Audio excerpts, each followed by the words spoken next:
Good morning everyone. I welcome everyone to the ninth lecture, ninth tenth पता नहीं जो भी है, of GOC. Today is 22 October December. आज 22 दिसंबर तारीख है और हम लोग मॉर्निंग 9 AM वाले लेक्चर में मिले हैं।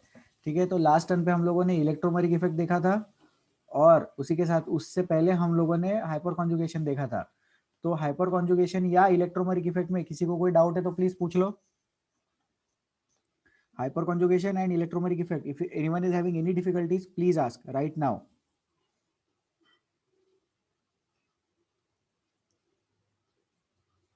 किसी को कुछ नहीं पूछना है, ठीक है।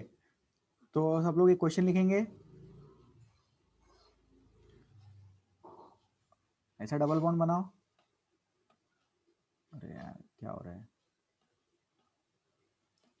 यहाँ पे ऐसे डबल बॉन्ड बनाओ और यहाँ पे ऐसे हाइड्रोजन ग्रुप्स लगा देना। C2H4 स्ट्रक्चर बना लिया अपन ने, C2H4 बन गया स्ट्रक्चर, ठीक है। और यहाँ पे सपोज ये H प्लस आ गया, तो H प्लस किस पे अटैक करेगा? किसी भी कार्बन पे अटैक कर सकता है। लॉजिकल बात है, H प्लस किसी भी कार्बन पे अटैक कर सकता है। तो जहां H प्लस अटैक करेगा, ये इनकमिंग वाला H प्लस मैंने रेड कलर में दिखा दिया। जहां H प्लस अटैक करेगा उसके सामने वाले पे पॉजिटिव चार्ज बनेगा। ये समझ में आ रहा है क्या जनता को? सोचो, मतलब H प्लस ने जहां अटैक किया उसके सामने वाले पे पॉजिटिव चार्ज बनाएंगे ना अपन, उस पर थोड़ी पॉजिटिव चार्ज बनाएंगे, क्योंकि उस पर तो H प्लस ने अटैक किया तो वहां निगेटिव आया होगा। तो अपने को कंसिडर कैसे करना है ये, इसमें ऐसा ब्रेकडाउन हुआ, ऐसा अपन सोचे और फिर ये निगेटिव ने H प्लस पे अटैक किया। हम बोलते क्या है, हम बोलते हैं कि H प्लस ने अटैक किया, लेकिन एरो कहां से कहां दिखाते हैं? एरो निगेटिव टू पॉजिटिव दिखाते हैं। तो arrow is shown only, arrow is always shown from high electron density to low electron density. Arrow का डायरेक्शन हाई इलेक्ट्रॉन डेंसिटी से लो इलेक्ट्रॉन डेंसिटी तक ही दिखाते हैं हम लोग। The direction of arrow is shown from high electron density to low electron density always. ठीक है ये चीज। फिर सेकंड पॉइंट इसमें समझे कि बोलते टाइम ऐसा बोलते हैं H प्लस ने अटैक किया, फिर जिस पे H प्लस चिपकेगा उसके सामने वाले पे पॉजिटिव आएगा। जिस पे H प्लस चिपकेगा उसके सामने वाले पे पॉजिटिव आएगा। तो ये चीज आप लोग लिख लो, ये इलेक्ट्रोमैग्नेटिक इफेक्ट में ही लिखना है अपन को।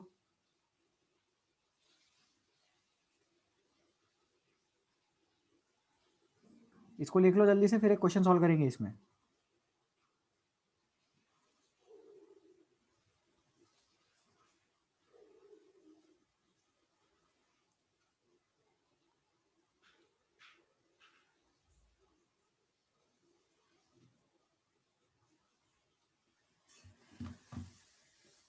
किसी को कोई डाउट इसमें प्लीज पूछ लो। जनता को समझ में आ रहा है क्या? ठीक है, raise your hand if you can hear me. आवाज आ रही है तो हाथ उठाए। बहुत बढ़िया, ठीक है। Lower your hand, thank you so much, हाथ नीचे कर लो। ये पॉइंट लिख लो और इसमें ये एच अलग से दिखा देना, जैसे अलग से कलरफुल एच बता देना, ये वाला एच लाल कलर में दिखा देना। और समझ में आ जाएगा कि जहां एच गया उसके अपोजिट वाले कार्बन पे पॉजिटिव चार्ज आया। उसका रीजन भी आप लोग ओन वर्ड्स में लिख ले कि वो जो पाई बॉन्ड है, वो जो डबल बॉन्ड है, उसको अपन ने ब्रेक करवाया पॉजिटिव निगेटिव के फॉर्मेट में। जो पाई बॉन्ड है, डबल बॉन्ड है, उसको कैसे ब्रेक करा अपन ने? पॉजिटिव निगेटिव के फॉर्मेट में ब्रेक करवाया और फिर ये एच ने उस पर जाके अटैक कर लिया। तो बोलते टाइम बोलते एच ने अटैक किया, लेकिन लिखते time electron density high to low दिखाते हैं। Electron density is shown from high to low.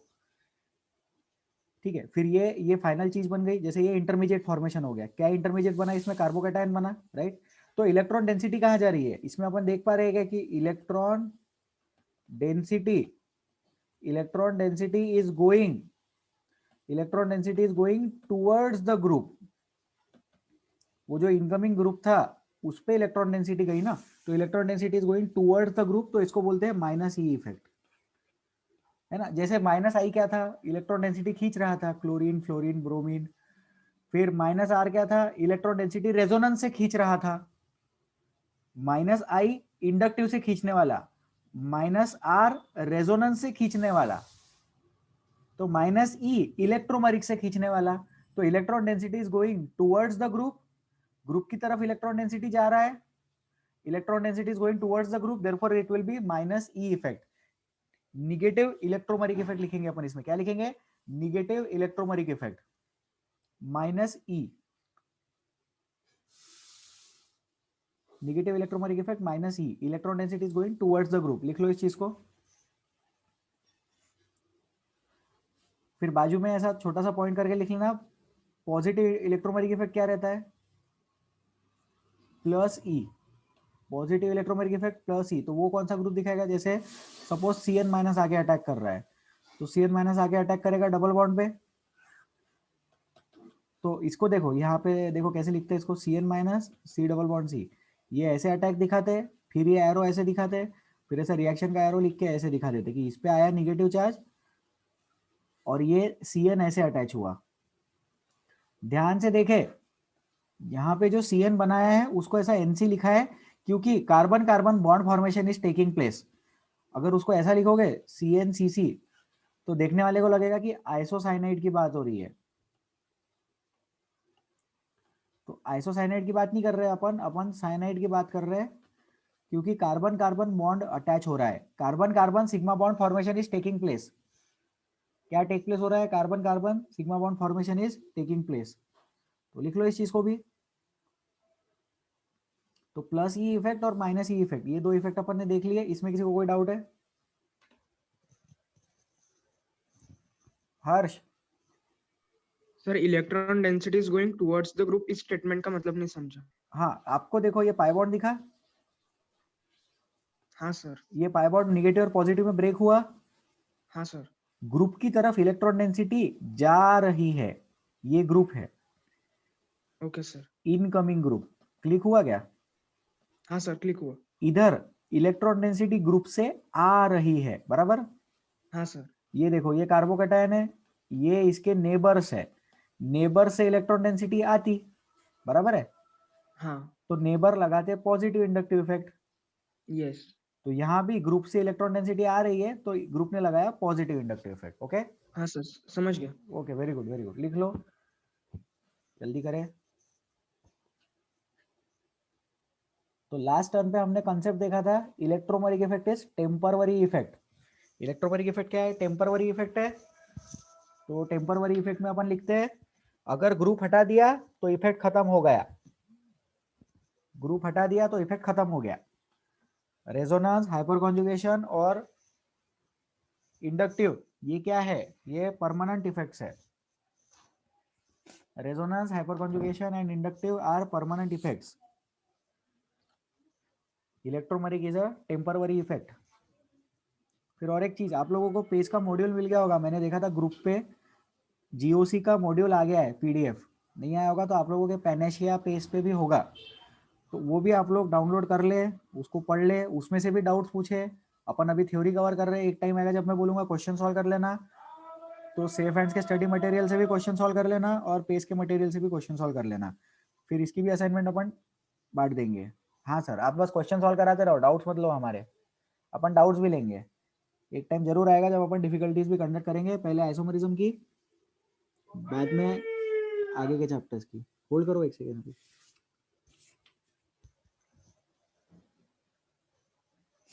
ठीक है, यहाँ तक कोई डाउट, किसी को कोई कंसर्न यहाँ तक नहीं है? अपन आगे बढ़े, ठीक है। तो पॉजिटिव इलेक्ट्रोमेरिक इफेक्ट जो था उसमें क्या हो रहा था, पॉजिटिव इलेक्ट्रोमेरिक इफेक्ट में इलेक्ट्रॉन डेंसिटी जा रही थी और निगेटिव इलेक्ट्रोमेरिक इफेक्ट में इलेक्ट्रॉन डेंसिटी आ रही थी। तो ये वाला पॉइंट अपन लिख सकते हैं, इलेक्ट्रॉन डेंसिटी कहाँ मूव करती है, इलेक्ट्रॉन डेंसिटी मूव टूवर्ड्स, और यहाँ क्या रहेगा, इलेक्ट्रॉन डेंसिटी मूव, नहीं टूवर्ड्स नहीं, प्लस आ रहा है ना, तो प्लस मतलब अवे, ग्रुप के रिस्पेक्ट में।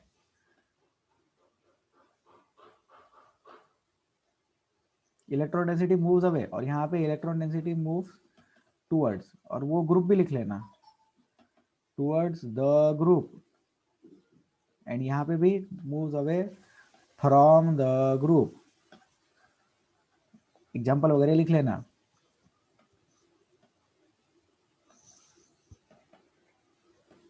Cn minus H plus Cl minus F minus, जितने भी हेलोजन वगैरह अपन लिख सकते हैं। ये OH माइनस भी रहेगा क्या, चलो OH माइनस भी ले लो, OH माइनस लिख सकते हैं ना। यहाँ पे इसका example H plus NO2 plus H plus NO2 plus NO plus, कुछ कुछ केसेस में Cl प्लस भी देखने को मिलेगा, वो भी लिख लो। केमिकल बॉन्डिंग पढ़ा होगा आप लोगों ने, Cl+ भी एग्जिस्ट करवा सकते हैं अपन, टाइम टाइम की बात रहती।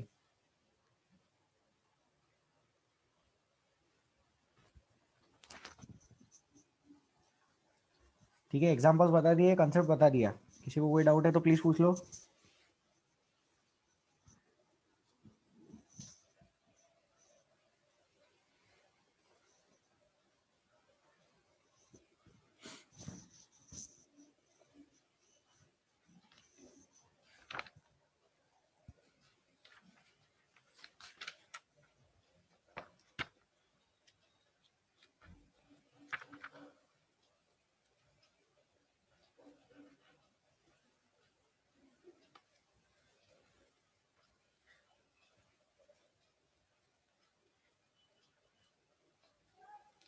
ठीक है, याद है लास्ट टाइम पे अपन ने देखा था कि हाइपर कॉन्जुगेशन इफेक्ट को इंडक्टिव इफेक्ट से ज्यादा इंपॉर्टेंस देना है। तो उसी कंडीशन में, उसी सीक्वेंस में अपन आगे बढ़ते हैं। आप लोगों को एक पॉइंट लिखना है, AERHI, AERHI ये लिख लो। सबसे ज्यादा इंपॉर्टेंस देना अरोमेटिसिटी को, उसके बाद इंपॉर्टेंस देना इलेक्ट्रोमेरिक को, फिर आएगा रेजोनेंस, फिर आएगा हाइपर कॉन्जुगेशन और इंडक्टिव। तो ये सीक्वेंस में ग्रुप्स का ऑर्डर अपने को लिखना है। तो आप लोग पहले ये लिख लो, AERHI, और ही बोलते हैं इसको, कॉन्सेप्ट है AERHI। ये सीक्वेंस में हम लोग ग्रुप्स लिखते हैं, ये ऑर्डर है। ठीक है, दिस इज अ सीक्वेंस। चले आगे बढ़े अपन,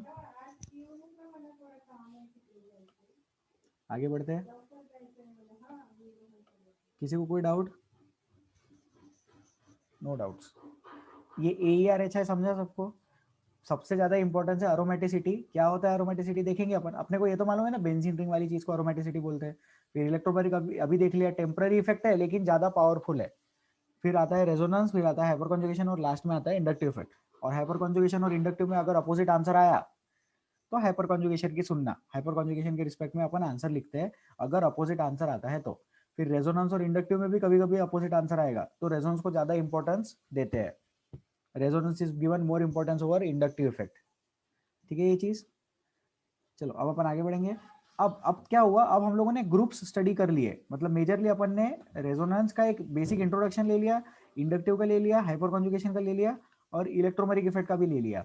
ये चारों ग्रुप्स का एक रफ आइडिया अपने को जनरेट हो गया। पूरा कंसेप्ट नहीं पढ़ा है हमने, रेजोनेंस में और एक दो कंसेप्ट है, हाइपर कॉन्जुगेशन में भी एक दो कंसेप्ट है, इंडक्टिव हो गया, इलेक्ट्रोमेरिक हो गया।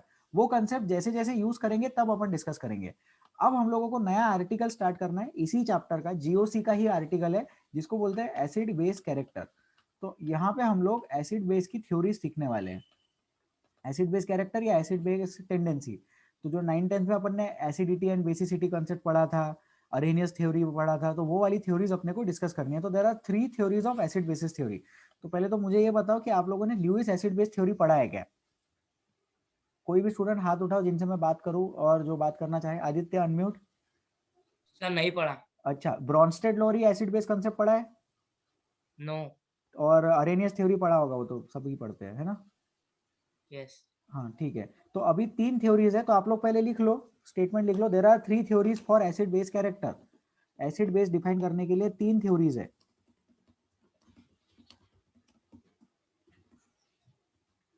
पहली थ्योरी है अरेनियस थ्योरी, फिर दूसरी थ्योरी है ब्रॉन्स्टेड लोरी थ्योरी, ब्रॉन्स्टेड लोरी थ्योरी, ब्रॉन्स्टेड लोरी थ्योरी, ब्रॉन्स्टेड लोरी कंसेप्ट एक ही बात है। और थर्ड थ्योरी है ल्यूइस एसिड बेस थ्योरी। तो ये तीनों नाम लिख लो, तीनों को अपने को डिस्कस करना है।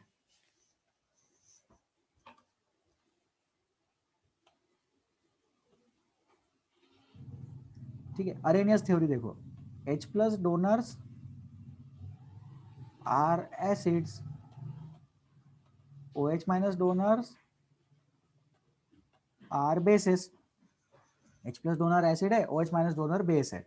लेकिन इसकी रिक्वायरमेंट क्या है? इसकी रिक्वायरमेंट है एक्वस कंडीशन। अगर एक्वस सॉल्यूशन रहेगा तो ही अरेनियस थ्योरी यूज कर सकते हैं। इसका मतलब HCl गैस जो है वो अरेनियस एसिड नहीं है। HCl गैस अरेनियस एसिड नहीं है, ये पॉइंट भी लिख लो। क्यों नहीं है? क्योंकि एक्वस कंडीशन की रिक्वायरमेंट होती है अरेनियस थ्योरी में। अरेनियस थ्योरी बोलता है अगर कोई चीज का एक्वस सॉल्यूशन में H+ डोनेट करे तो ही उसको एसिड बोलेंगे, कोई चीज के एक्वस सॉल्यूशन में OH- डोनेट करे तो ही उसको बेस बोलेंगे।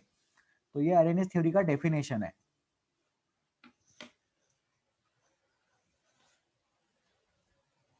ठीक है, तो डेफिनेशन लिख लिया सबने।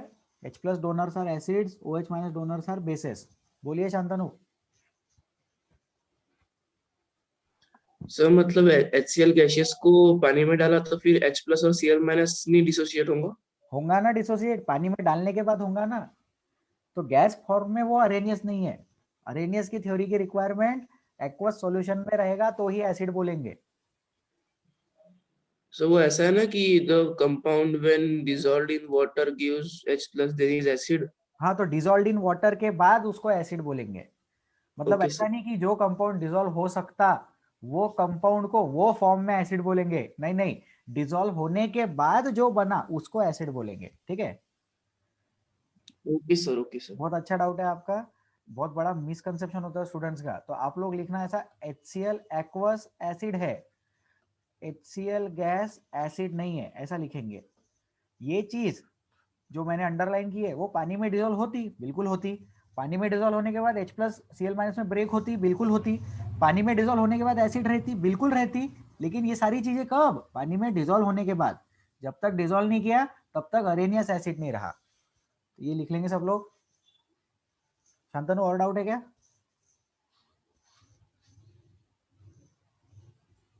बहुत नो बढ़िया। सर, नीचे हाँ, करना भूलिएगा। नहीं नहीं, ठीक है, चलेगा चलेगा, सही है। तो ये लिख लो। फिर ऐसे ही NaOH का भी लिख सकते हैं अपन। NaOH नेचुरल फॉर्म में सॉलिड रहता।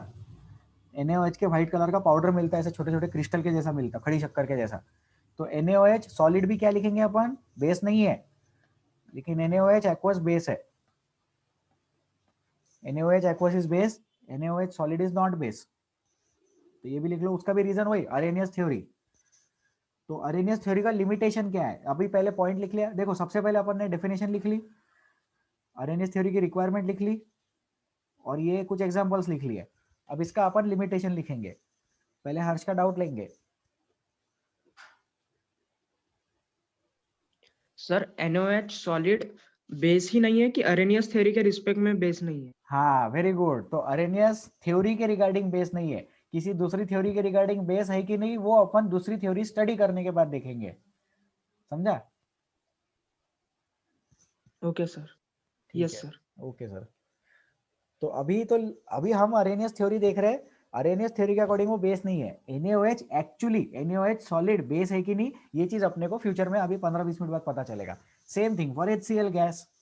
तो क्या है कि ये 3 थ्योरी डिफाइन की गई थी, है ना? अरेनियस थ्योरी, ब्रोंस्टेड लोरी थ्योरी और Lewis acid base theory define की गई। इसको अपन पीरियोडिक टेबल से रिलेट करें। सबसे पहले डोबेरियस ट्रायड आया, फिर न्यूलैंड्स लॉ ऑफ ऑक्टेव जब आया तो डोबेरियस ट्रायड को उठा उठा के फेंक दिया। सर आपका आवाज अटक रहा है सर। आवाज अटक रहा है, प्लीज वेट।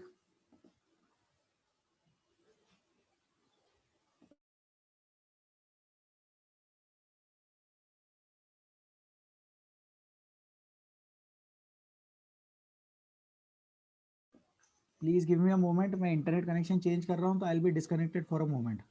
आप लोग मीटिंग में रहे।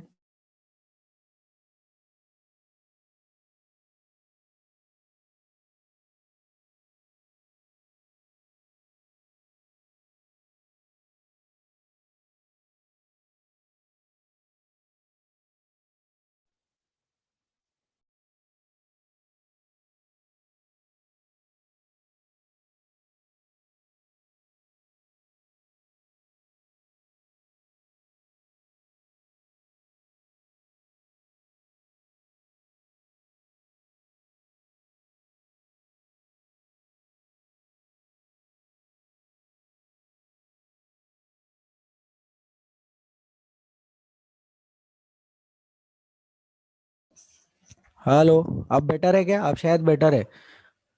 हाथ उठाओ, आवाज आ रही है एकदम क्रिस्टल क्लियर तो। ठीक है, please lower your hands. Yash unmute करेंगे, यश राहटे अनम्यूट करेंगे। Yes sir.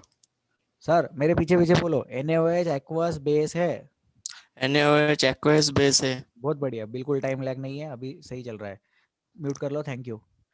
हाँ तो अपन अभी, हाँ तो ये 3 थ्योरीज के बारे में बात कर रहे थे। मैं ये बोल रहा था कि सबसे पहले डोबेरिनस ट्रायड्स आया। फिर जब न्यूलैंड्स लॉ ऑफ ऑक्टेव आया तो डोबेरिनस ट्रायड्स को उठा के फेंक दिया। फिर जब मेंडेलीव टेबल आया तो न्यूलैंड्स लॉ ऑफ ऑक्टेव्स को उठा के फेंक दिया। अब मोजले का पीरियोडिक टेबल है तो मेंडेलीव के पीरियोडिक टेबल को फेंक दिया। तो हर बार जो नई नई थ्योरी आ रही है वो पिछली वाली थ्योरी से बेटर है पीरियोडिक टेबल में, है ना। तो इसलिए पिछली वाली थ्योरी को अपन डिस्कार्ड करते, क्या करते, डिस्कार्ड कर देते। लेकिन एसिड बेसिस की ये 3 थ्योरीज में ऐसा नहीं है। ये तीनों थ्योरीज एक साथ हम यूज करते हैं डिपेंडिंग ऑन द सिचुएशन। कुछ कुछ कंडीशंस में अरेनियस थ्योरी काम कर रही है, कुछ कुछ कंडीशंस में ब्रोंस्टेड थ्योरी काम कर रही है, कुछ कुछ कंडीशन में ल्यूइस एसिड बेस थ्योरी काम कर रही है। तो अरेनियस ब्रोंस्टेड, जैसे पीरियोडिक टेबल कैसा है, Windows 98, Windows 2000, Windows XP, Windows Vista, Windows 9, 10 ऐसा है ना। अरेनियस थ्योरी, ब्रोंस्टेड थ्योरी और ल्यूइस एसिड बेस थ्योरी कैसा है, लिनक्स, विंडोज, iOS और भी जो ऑपरेटिंग सिस्टम्स रहते हैं उसके जैसा है। सारी चीजें काम किए, डिपेंडिंग ऑन द कंडीशन हम डिफाइन करेंगे कौन सा यूज करना है। ठीक है, तो अरेनियस थ्योरी का डेफिनेशन सबने लिख लिया, H+ donors are acids, OH- donors are bases, condition required is aqueous solution. उसके एग्जांपल्स हमने लिख लिए। अब उसका एक लिमिटेशन लिख लो। उसका अपन क्या लिखेंगे, अभी लिमिटेशन लिखेंगे। Limitation of Arrhenius theory is, जैसे NH3 जैसी चीजें, NH3 बेसिक है, NH3 बेसिक कैरेक्टर शो करता है, लेकिन अरेनियस थ्योरी के अकॉर्डिंग वो बेसिक कैरेक्टर नहीं शो करता क्योंकि उसके पास OH नहीं है और वो पानी में डिसॉल्व नहीं है। NH3 गैस जो है वो बेसिक है, CO2 गैस जो है वो भी एसिडिक है।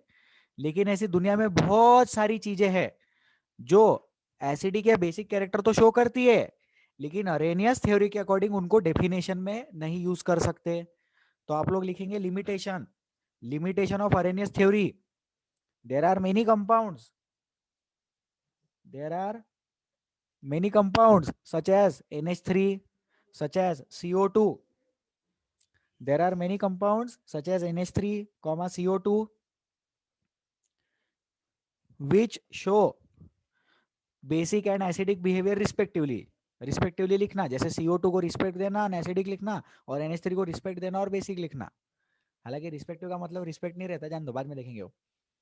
तो NH3 is basic and CO2 is acidic, correct है ये चीज। दुनिया में बहुत से ऐसे कंपाउंड्स है, ये सारे कंपाउंड्स अरेनियस थ्योरी के डेफिनेशन में नहीं आते। All these compounds are not classified according to Arrhenius theory.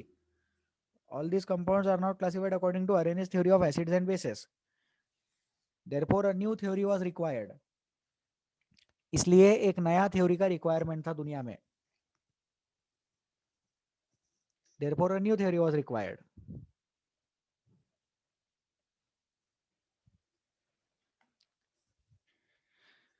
ठीक है, फिर पॉजिटिव पॉइंट लिखेंगे। अभी अपन ने लिमिटेशन लिखा, अब अपन उसका पॉजिटिव पॉइंट लिखेंगे। तो पॉजिटिव पॉइंट है, Arrhenius theory is the only theory which can explain neutralization. Arrhenius theory is the only theory which can explain the concept of neutralization. Acid plus base gives salt plus water. Acid plus base gives salt plus water. ये चीज सिर्फ और सिर्फ Arrhenius theory से आया। Acid plus base gives salt plus water. Neutralisation concept, ये चीज Arrhenius theory से आया। ब्रॉन्स्टेड-लोरी कंसेप्ट और ल्यूइस थ्योरी ये न्यूट्रलाइजेशन को एक्सप्लेन नहीं कर सकते, ये उनके लिमिटेशन में लिखेंगे अपन। ठीक है, आई होप जनता को समझ में आ रहा है। किसी को कोई डाउट है तो पूछ सकते, please ask if you have any difficulty. Hello, ठीक है, बढ़िया हो गया। अरेनियस थ्योरी डेफिनेशन, एग्जांपल्स, क्या है क्या नहीं है, लिमिटेशंस और पॉजिटिव पॉइंट। अरेनियस का पॉजिटिव पॉइंट न्यूट्रलाइजेशन कॉन्सेप्ट। ठीक है, फिर और एक चीज अपन समझे कि जैसे विंडोज, लिनक्स, आईओएस, तो इसमें अपन कंपेयर नहीं कर सकते कौन सा ऑपरेटिंग सिस्टम अच्छा है, कुछ कुछ चीजें इसमें अच्छी है, कुछ कुछ चीजें उसमें अच्छी है। तो same thing for these three theories, Dobereiner's triads, Newlands law of octaves, Moseley में कंपेयर कर सकते हैं। मोजले ज्यादा बेटर है, ज्यादा इंफॉर्मेशन देता, जो ज्यादा बेटर है उसको रखते हैं, बाकी चीजों को डिस्कार्ड करते हैं। यहाँ हमने पुरानी थ्योरीज को डिस्कार्ड नहीं किया, क्योंकि पुरानी थ्योरीज भी इंपॉर्टेंट है, और सिर्फ हिस्ट्री के लिए नहीं रखा अपन ने कि पहले कैसा था पहले कैसा था। Dobereiner's triad, Newland law of octaves तो हिस्ट्री के लिए पढ़ते हैं, लेकिन ये चीजें कंसेप्ट के लिए भी पढ़ते हैं अपन, क्योंकि उससे कुछ ऐसे एग्जांपल्स है जो अभी भी एक्सप्लेन होते हैं, कुछ ऐसे प्रॉपर्टीज है जो अभी भी एक्सप्लेन होती है। तो अरेनियस थ्योरी को पूरी दुनिया सिर्फ इसलिए लेके चल रही है क्योंकि अरेनियस थ्योरी के according salt plus water neutralisation process explain कर सकते हैं। यहां तक ठीक है क्या? चलो आगे बढ़े। सेकेंड थ्योरी देखेंगे हम लोग, ब्रॉन्स्टेड-लोरी कंसेप्ट। तो उसको बीएल थ्योरी ऐसा लिख लेना शॉर्ट में। तो ब्रॉन्स्टेड-लोरी ने देखा कि यार अरेनियस थ्योरी में तो एक प्रॉब्लम था, एक्वस कंडीशन। अरेनियस थ्योरी सिर्फ और सिर्फ एक्वस मीडियम की बात करता था, तो ब्रॉन्स्टेड-लोरी थ्योरी ने वो एक्वस मीडियम की कंडीशन ही हटा दी। ब्रॉन्स्टेड-लोरी कंडीशन में एक्वस मीडियम की रिक्वायरमेंट ही नहीं है। फिर उसके अकॉर्डिंग उसने कैसे डिफाइन किया, proton acceptors are bases and proton donors are acids. अच्छा सर, अब ये प्रोटॉन क्या है, तो प्रोटॉन H प्लस है, तो उसने बात वही H प्लस के टर्म्स में की, लेकिन प्रोटॉन बोल के किया। आप H प्लस भी सोच सकते हैं। अब देखो, जो एसिड था वो तो पहले भी H प्लस डोनेट करता था, अभी भी H प्लस डोनेट कर रहा है, लेकिन अभी एक्वस की कंडीशन हटा दी उसने। और एक चीज, बेस पहले OH माइनस डोनेट करता था, अब बेस H प्लस एक्सेप्ट करता है। तो base is H plus acceptor, proton acceptor. तो इसकी वजह से एक एग्जांपल आया NH3। ये जो NH3 है ये प्रोटॉन एक्सेप्ट कर सकता है। आप लोगों ने ये केमिकल बॉन्डिंग में पढ़ा है। यस सर, पढ़ा है सर हमने। NH3 plus H plus gives NH4 plus. तो ये बेसिक कैरेक्टर एक्सप्लेन हो गया ब्रॉन्स्टेड-लोरी कंसेप्ट से। फिर बाकी अपनी सादी सादी चीजें, HCl एक्वस। अब NaOH एक्वस हो जाएगा क्या, तो NaOH एक्वस नहीं होगा, लेकिन OH माइनस एक्वस हो जाएगा। तो OH माइनस एक्वस हुआ तो इन अ वे NaOH एक्वस भी ब्रॉन्स्टेड-लोरी बेस है, क्योंकि NaOH ने H प्लस एक्सेप्ट नहीं किया, लेकिन OH माइनस ने H प्लस एक्सेप्ट किया है ना। तो rather than thinking in terms of donating, basic character को सोचो in terms of accepting, rather than thinking in terms of donating, rather than thinking in terms of donating, basic character को सोचो in terms of accepting.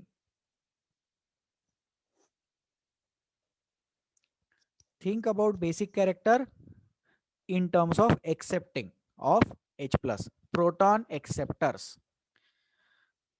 तो condition मतलब definition लिख ले, example लिख ले, डेफिनेशन लिख लो, एग्जांपल लिख लो।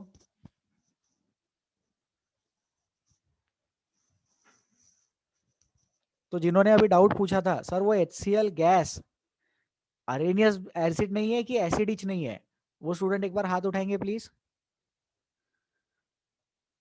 कोई भैया थे ना जिन्होंने पूछा था, हर्ष अनम्यूट। सर मैंने NaOH वाला पूछा था। अच्छा तो NaOH वाला, हाँ चलो अभी आप NaOH वाला सोच लो। फिर जो NaOH सॉलिड रहेगा, तो NaOH solid H plus accept नहीं कर सकता, तो NaOH सॉलिड अभी भी बेस नहीं है। ठीक है, हाँ सर। चमक रहा है ये चीज।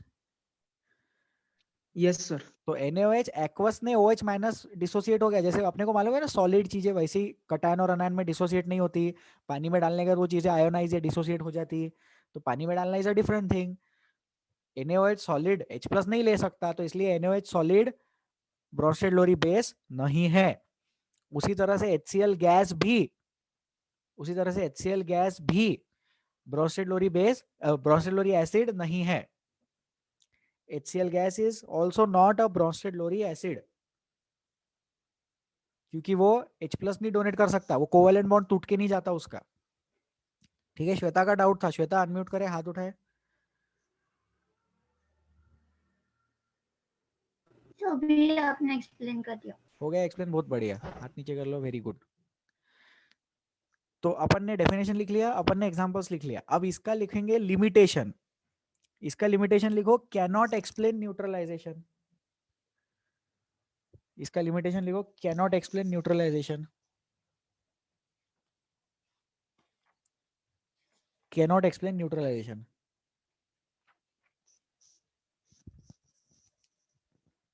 ठीक है, और इसका एक बहुत ज्यादा इंपॉर्टेंट पॉजिटिव पॉइंट है, वो यहाँ पे बोर्ड पे लिख रहा हूं मैं, सब लोग देख लेंगे।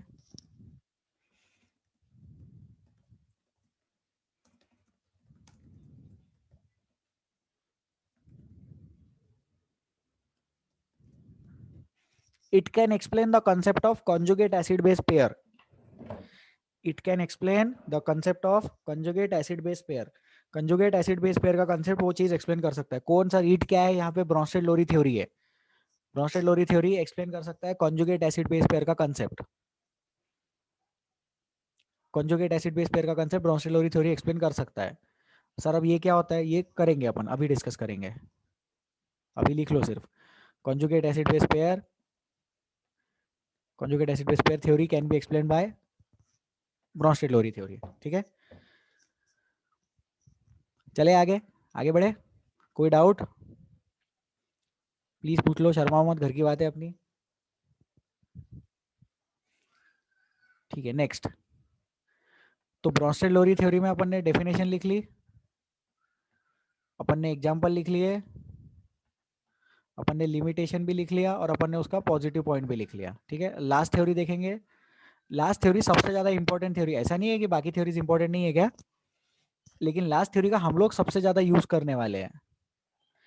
ठीक है, फिर ल्यूइस ने देखा कि यार वो जो CO2 था, वो CO2 तो अभी भी किसी ने उसको एसिड नहीं बोला, न तो अरेनियस थ्योरी ने CO2 को एसिड बोला, न तो ब्रॉन्स्टेड-लोरी थ्योरी ने एसिड बोला। ऐसी चीजों का क्या होगा जिनके पास प्रोटॉन ही नहीं है? ऐसी भी तो दुनिया में चीजें होंगी जिनको एसिडिक कैरेक्टर शो करने का है, लेकिन उनके पास प्रोटॉन नहीं है। अब प्रोटॉन है ही नहीं तो क्या ही डोनेट करेंगे, है ना। अभी देखो CO2 को अगर अपन वाटर में डिसॉल्व करते तो वो बनाता है H2CO3। हाँ सर, समझ में आ रहा है। तो ये है कार्बोनिक एसिड, ये एक्वस है, तो ये अरेनियस एसिड है ना। जो मैंने ये बॉक्स में लिखा है, ये क्योंकि एक्वस है तो ये अरेनियस एसिड है, लेकिन CO2 एसिड नहीं है ना, समझे इस चीज को। CO2 गैस है, वो अरेनियस एसिड नहीं है, लेकिन एसिडिक कैरेक्टर शो करता, तो उसको एक्सप्लेन करने के लिए Lewis acid base theory develop की गई। तो अरेनियस थ्योरी किस पे डिपेंडेंट थी? H+ डोनर OH- डोनर पे। अरेनियस थ्योरी किस पे डिपेंडेंट थी? H+ डोनर OH- डोनर पे डिपेंडेंट थी। ब्रॉन्स्टेड-लोरी थ्योरी किस पे डिपेंडेंट थी? H+ डोनर H+ एक्सेप्टर पे थी। ब्रॉन्स्टेड-लोरी किस पे डिपेंडेंट थी? H+ डोनर और H+ एक्सेप्टर पे थी। ल्यूइस ने क्या सोचा, अपन इसके टर्म्स में बात करते हैं जो सब चीजों में प्रेजेंट हो, तो उसने बोला इलेक्ट्रॉन्स, तो उसने बताया इलेक्ट्रॉन पेयर के टर्म्स में सोचो। तो ल्यूइस एसिड बेस थ्योरी के according electron pair acceptors are acids and electron pair donors are bases. Electron pair जो एक्सेप्ट कर लेंगे उनको बोलेंगे एसिड, और इलेक्ट्रॉन पेयर जो डोनेट कर देंगे उनको बोलेंगे bases. A for acceptor, A for acid, लेकिन ये चीज सिर्फ ल्यूइस थ्योरी में लगाना। ये जो डी रहता है ना, इसका अगर ऐसा अपन मिरर इमेज बनाए तो क्या बनता है? बी बनता है। D for donor, B for bases. But फिर वही चीज, ये चीज सिर्फ सबसे इंपॉर्टेंट थ्योरी, सबसे काम की थ्योरी हम जो यूज करने वाले हैं ल्यूइस एसिड बेस थ्योरी, उसके टर्म्स में लिखे। Electron pair acceptors are acids and electron pair donors are bases. जो चीजें इलेक्ट्रॉन पेयर को एक्सेप्ट करेंगी वो एसिड हो जाएंगी, और जो चीजें इलेक्ट्रॉन पेयर को डोनेट करेंगी वो बेसेस हो जाएंगी। तो इसमें अपन एग्जांपल लिख सकते हैं। जो CO2 है उसमें ऐसा लिखो आप लोग, C double bond O double bond O, ऐसा यहाँ पे डेल्टा पॉजिटिव लिखना, ऐसा डेल्टा निगेटिव लिखना, डेल्टा निगेटिव लिखना। कहीं से अगर लोन पेयर आएगा, फॉर एग्जांपल कहाँ से लेते lone pair, suppose carbon ion ले लो, चलो ये कार्बन आयन ऐसे आएगा तो ये इस पे अटैक करेगा, ऐसा कर सकते हैं अपन। ठीक है, तो ये एक्सेप्ट कर रहा है, तो ये हो जाएगा ल्यूइस एसिड और ये हो जाएगा Lewis base.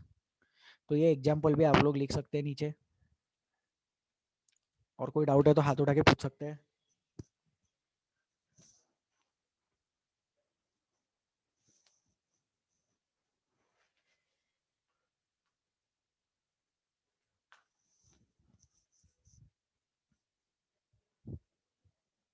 Lewis acid and Lewis base.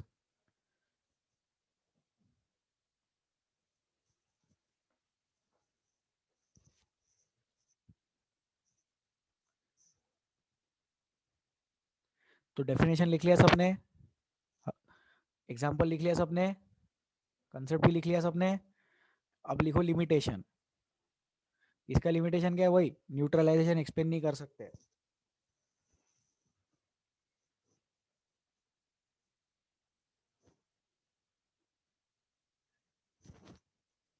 Neutralisation explain नहीं कर सकते, ये हो गया limitation.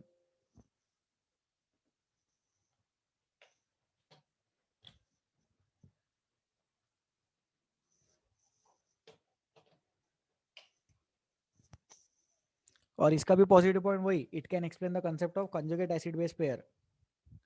Conjugate acid base pair का कंसेप्ट ये थ्योरी एक्सप्लेन कर सकता है।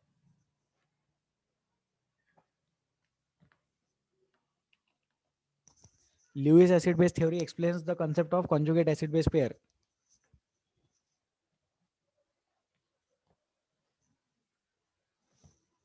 Lewis acid base theory explains the concept of conjugate acid base pair.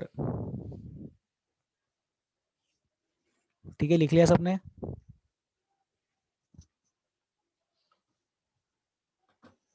Lewis acid base theory explains the concept of conjugate acid base pair.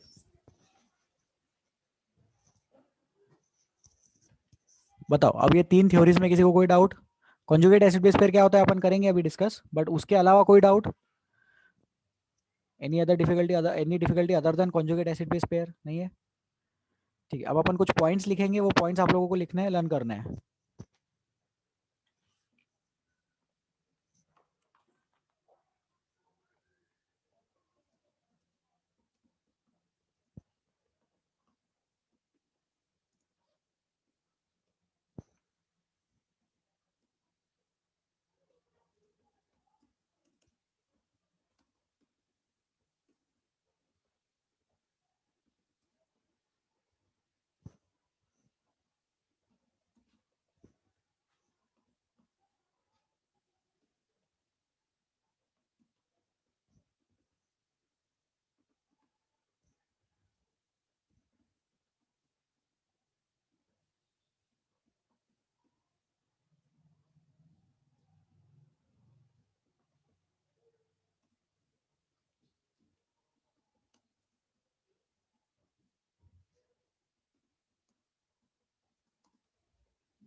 ठीक है, ये points लिख लो, जल्दी करें।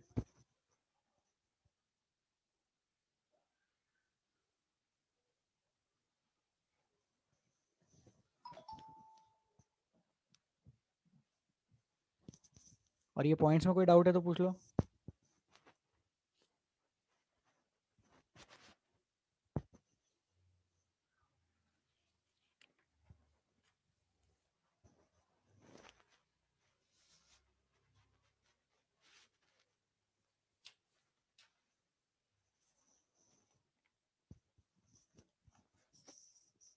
Any doubts? हेलो, ठीक है। वीरती मेहता, सर फर्स्ट वाला पॉइंट एक्सप्लेन करो ना। ये वाला?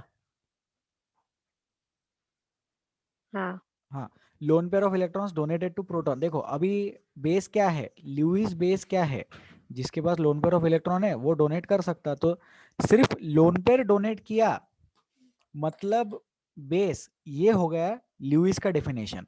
Loan pair of electron donated to anything, किसी को भी डोनेट किया तो ल्यूइस बेस है ना। लेकिन अगर loan pair of electron proton को डोनेट किया, मतलब एक्चुअली उसने प्रोटॉन के साथ बॉन्ड बनाया ना, तो प्रोटॉन के साथ उसने बॉन्ड बनाया मतलब उसने एक प्रोटॉन एक्सेप्ट किया, तो प्रोटॉन एक्सेप्टर्स आर ब्रोंस्टेड लोरी इधर बेसिस, राइट। तो इसलिए वो दोनों टाइप का बेस हो जाएगा, बीएल बेस भी हो जाएगा और ल्यूइस बेस भी हो जाएगा। वीरती कमेंट। यस सर समझा। अगर बी माइनस सपोज कार्बोकटायन को डोनेट करता है तो बी और सी में बॉन्ड बनेगा। तो ये बी ने क्या बिहेवियर दिखाया, ये बी ने लुईस बेस बिहेवियर दिखाया। लेकिन अगर बी माइनस ने H प्लस को दिया तो as a matter of fact उसने प्रोटॉन एक्सेप्ट किया, ये भी सोच सकते। प्रोटॉन के साइड से सोचेंगे तो प्रोटॉन एक्सेप्ट हो गया ना, बी माइनस के साइड से सोचेंगे तो लोन पेयर डोनेट हो गया। तो बी माइनस ने लोन, ये क्या हो गया, हेलो, अरे आवाज आ रही है क्या, हाथ उठाओ आवाज आ रही है तो।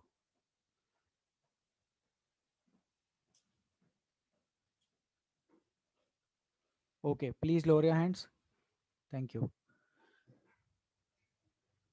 बहुत प्रॉब्लम आता है नेटवर्क का। हाँ सर हमको भी आता है। ठीक है, तो अपन जो डिस्कस कर रहे थे, अपन वीरती का डाउट डिस्कस कर रहे थे। वीरती ध्यान दो, सब लोग ध्यान दो इधर। अगर ये बी माइनस है, बी माइनस के टर्म्स में सोचा, वीरती कहाँ तक सुन लिया था एक बार बताएंगे आप। सर वो समझ गया था, बाद में आप डिस्कनेक्ट हो गए थे। अच्छा, तो बी माइनस ने अगर डोनेट, ये बताया कि मतलब ये सुना क्या आप लोगों ने कि बी माइनस के टर्म्स में सोचा तो डोनर ऑफ इलेक्ट्रॉन्स है, और H प्लस के टर्म्स में सोचा तो एक्सेप्टर ऑफ प्रोटॉन है, ये समझा था, ये सुनाई दिया था क्या।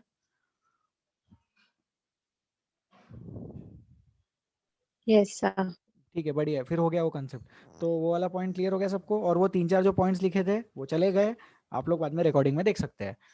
किसी को और कोई डाउट यहाँ पे कि अपन अगले कंसेप्ट पे बढ़े। ठीक है, नेक्स्ट कंसेप्ट देखते हैं, कॉन्जुगेट एसिड बेस पेयर। तो अभी हम लोग कंसेप्ट डिस्कस कर रहे हैं कॉन्जुगेट एसिड बेस पेयर वाला कंसेप्ट।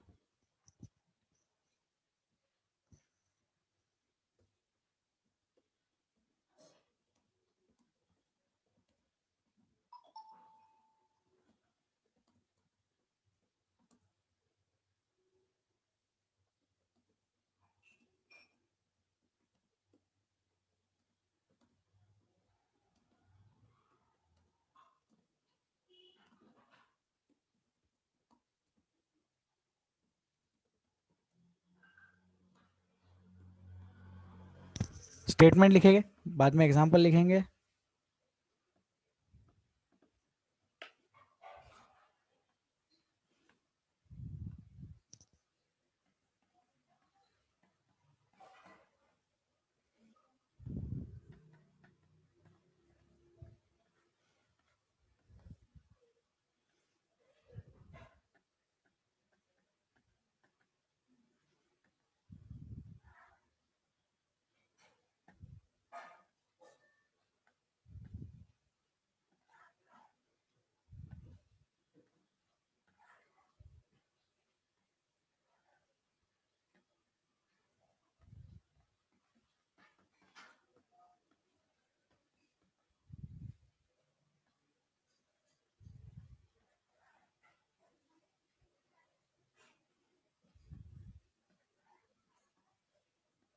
इसको लिखो ऐसे ही।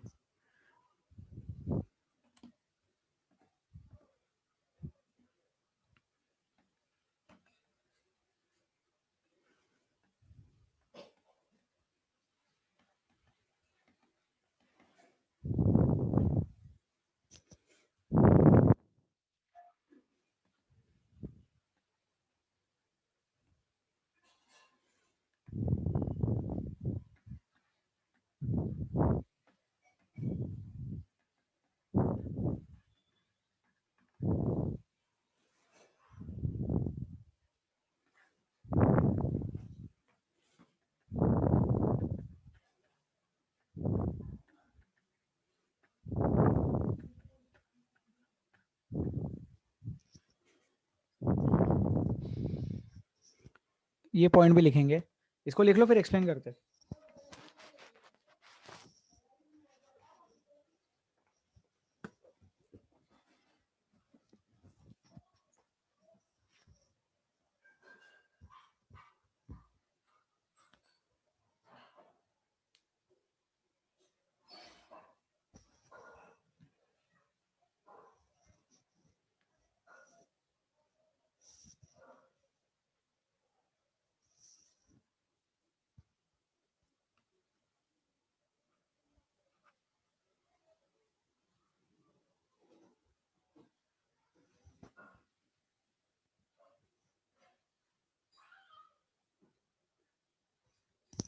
चलो डिस्कस करें क्या? स्टेटमेंट लिख लिया होगा सबने। अपन देखते, देखो अभी सबसे पहले CH3COH पे कॉन्सेंट्रेट करो। CH3COH क्या है? एसिड है। एसिड क्या करता है? H+ डोनेट करता है ना? या तो H+ डोनेट करता है या तो lone pair of electrons accept करता है। तो यहाँ पे अपन सोचे कि वो H+ डोनेट किया। जैसे मैंने स्टेटमेंट क्या अलग लिखा है? स्टेटमेंट लिखा है अ डिफरेंस ऑफ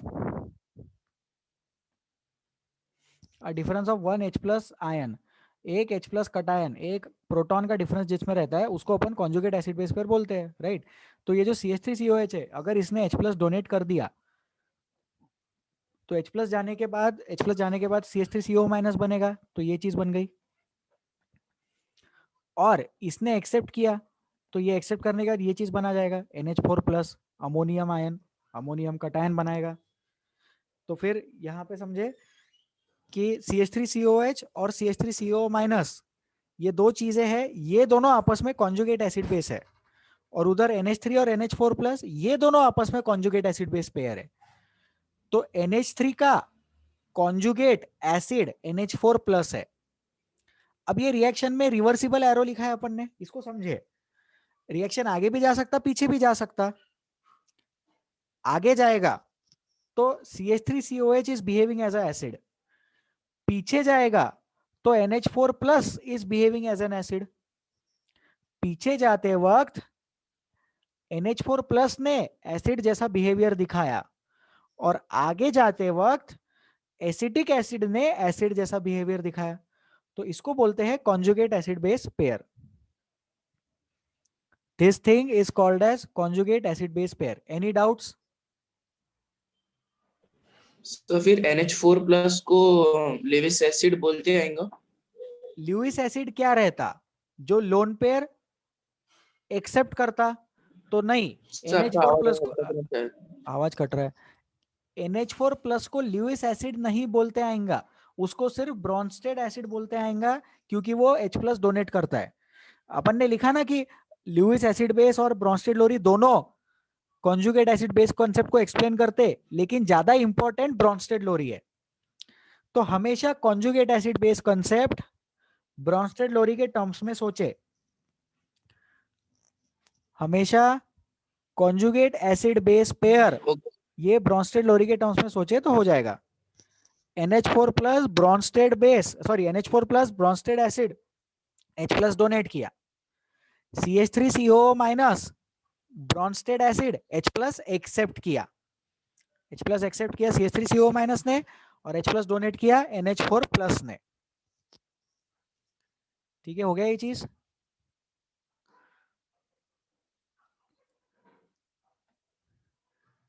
ठीक है, अब एक और पॉइंट लिखेंगे अपन, केमिकल इक्विलिब्रियम हो गया है क्या? कोई भी हाथ उठा के बता दो, हो गया है क्या केमिकल इक्विलिब्रियम? अनम्यूट मत करके बताओ। Hello,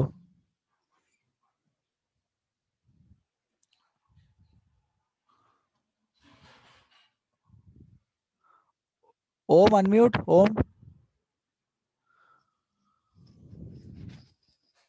yes sir. Chemical equilibrium हो गया क्या? Yes sir.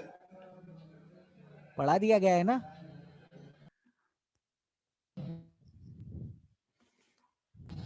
हाँ सर, पढ़ाया है sir. Okay okay, thank you.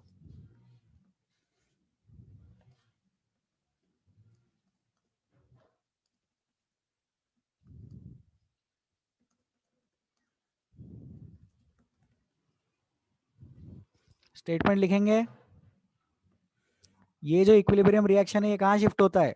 उस डायरेक्शन में शिफ्ट होता है जहां वीक प्लस वीक बनते हैं।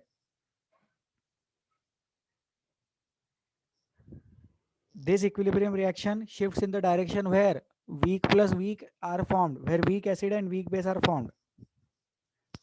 This equilibrium reaction shifts in the direction where weak acid and weak base are formed. जिधर weak acid और weak base बनेंगे उस डायरेक्शन में equilibrium shift होएगा। तो ये कंसेप्ट समझेंगे। दो लोग लड़ाई कर रहे हैं, एसिड और बेस क्या है? एसिड और बेस न्यूट्रलाइज करते हैं ना एक दूसरे को, कैंसल आउट करने की कोशिश करते हैं इफेक्ट को, राइट? तो एसिड और बेस अगर रिएक्ट कर रहे हैं, acid and base are reacting with each other,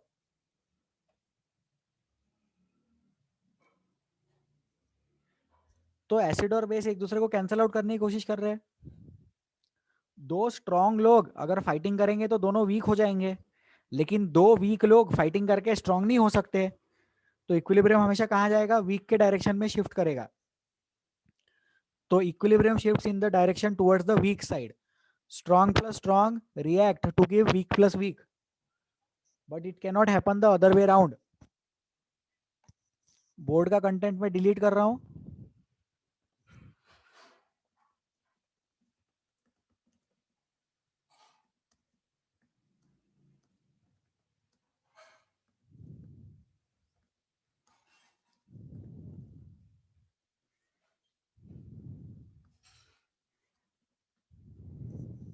statement लिख लेंगे, लर्न कर लेंगे स्टेटमेंट को।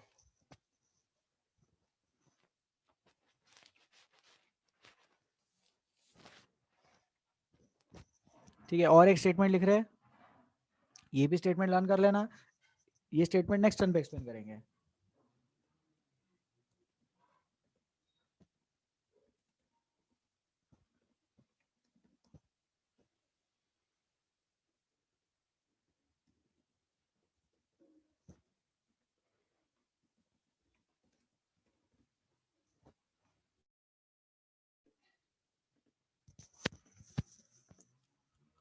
हेलो, आवाज आ रही है तो हाथ उठाओ please, extremely sorry. Okay, thank you. Statements लिख रहे थे, स्टेटमेंट नेक्स्ट टर्न पे एक्सप्लेन करेंगे, सिर्फ लिख लो आप लोग।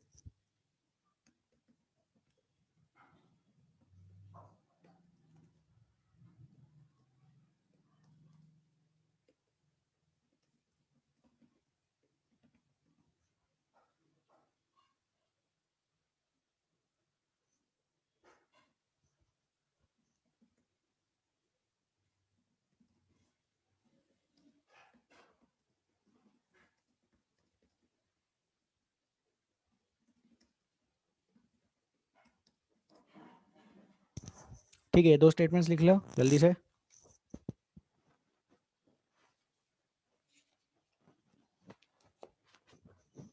सर पिछले वाले एग्जांपल में आरएचएस वाले वीक थे ना? पिछले वाले एग्जांपल में आरएचएस वाले वीक थे, हाँ बराबर, आरएचएस वाले वीक थे। तो लेफ्ट से राइट जाते हैं, राइट से लेफ्ट नहीं जाते पिछले वाले एग्जांपल में। और ऐसे और 7-8 एग्जांपल अपन कंसीडर करने वाले नेक्स्ट टर्न पे। ठीक है, यस सर। कौन है ये? आपका नाम नहीं पता। शांतनु सर। शांतनु, ठीक है सर। पिछले वाले एग्जांपल में लिख लेना, reaction will go towards forward. तो उसमें अपन ऐसा भी लिखते हैं, वो केमिकल इक्विलिब्रियम में आप लोगों ने सीखा होगा ना, K ग्रेटर देन 1, क्योंकि फॉरवर्ड फेवरिंग है। तो पिछले वाली रिएक्शन का K ग्रेटर देन 1 अपन लिख सकते हैं। K ग्रेटर देन 1 लिख लेंगे पिछले वाले रिएक्शन का। ठीक है,